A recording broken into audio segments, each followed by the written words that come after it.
ఏది నిజము ఎవరు కరెక్టో తెలియదు ఇంకా. బట్ ఎవరితో పడితే వాళ్ళతో ఫోన్ లో మాట్లాడకూడదు, ఈ లేటెస్ట్ కాంట్రవర్సీ ప్రూవ్ చేస్తుంది భయ్య.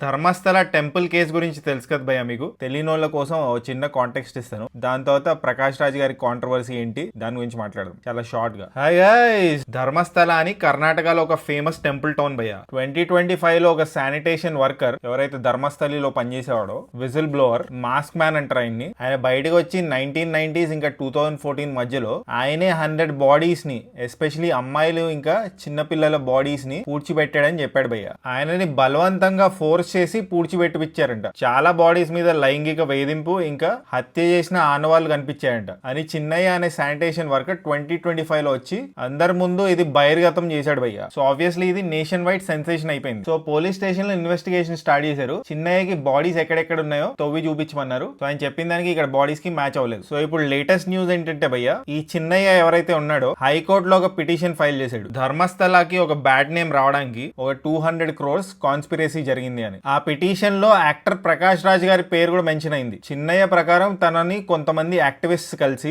ఆయనని ఇన్ఫ్లుయెన్స్ చేశారంట. ధర్మస్థల గురించి ఫాల్స్ ఎలిగేషన్స్ చేయి, నువ్వు ఇలా చేసినందుకు నీకు 50 lakhs ఇస్తాము. ఆయనకి కేరళ నుంచి ఫండ్స్ వచ్చాయంట భయ్య. బ్యాంక్ ట్రాన్సాక్షన్ ఇంకా క్యాష్ ట్రాన్సాక్షన్ డీటెయిల్స్ కోర్ట్ కి సబ్మిట్ చేశాడంట. ఒక హ్యూమన్ స్కల్ తో ఫోటో తీయించారు. స్టేట్మెంట్స్ బలవంతంగా ఆయనతో చెప్పించారని, నువ్వు కోఆపరేట్ చేయబోతే నీ ఫ్యామిలీని వేసేస్తావని ఆయనతో బలవంతంగా ఇదంతా చేయించారంట. ప్రకాష్ రాజ్ గారితో ఫోన్ లో మాట్లాడిచ్చారంట భయ్య. అయితే రీసెంట్లీ ప్రకాష్ రాజ్ గారు ఒక ప్రెస్ మీట్ పెట్టారు భయ్య. ప్రెస్ మీట్ పెట్టి ఈ ఎలిగేషన్స్ ని ఖండించారు. నేను చిన్నయ్యతో ఫోన్ లో మాట్లాడిన విషయం కరెక్టే. ఫోన్ చేసి ధర్మస్థలాన్ని ఎక్స్పోజ్ చేయబోతున్నాను, నేను మీకు కొన్ని ప్రూఫ్ సబ్మిట్ చేయాలి, మిమ్మల్ని పర్సనలీ కలవాలి అంటే ప్రకాష్ రాజ్ గారు నన్నెందుకు కలవడం, నేను పోలీసుని కాదు కదా, పోలీసుల దగ్గరికి వెళ్ళి నీ ప్రూఫ్స్ ఏవో సబ్మిట్ చేయి, వాళ్ళు నీకు హెల్ప్ చేస్తారని చెప్పాడంట. పోలీసులకి ప్రూఫ్స్ సబ్మిట్ చేసిన తర్వాత నేనే నీ దగ్గరకు వచ్చి నీకు హగ్ ఇస్తానని ప్రకాష్ రాజ్ గారు ఫోన్ లో అన్నారంట. ప్రకాష్ రాజ్ గారు చిన్నయ్యకి ఇంకేం చెప్పారంటే, నీ దగ్గర ఉన్న ఇన్ఫర్మేషన్ ఏదైతే ఉందో నువ్వు రికార్డ్ చేసి నాకు పంపించు, నేను పోలీస్ కి పంపిస్తానన్నాడంట. సో ప్రకాష్ రాజ్ గారు మొహంతి అని ఒక పోలీస్ ఆఫీసర్ ఉంటారు, ఆయనకి ఈ రికార్డింగ్స్ పంపించారంట. రికార్డింగ్స్ పంపించిన తర్వాత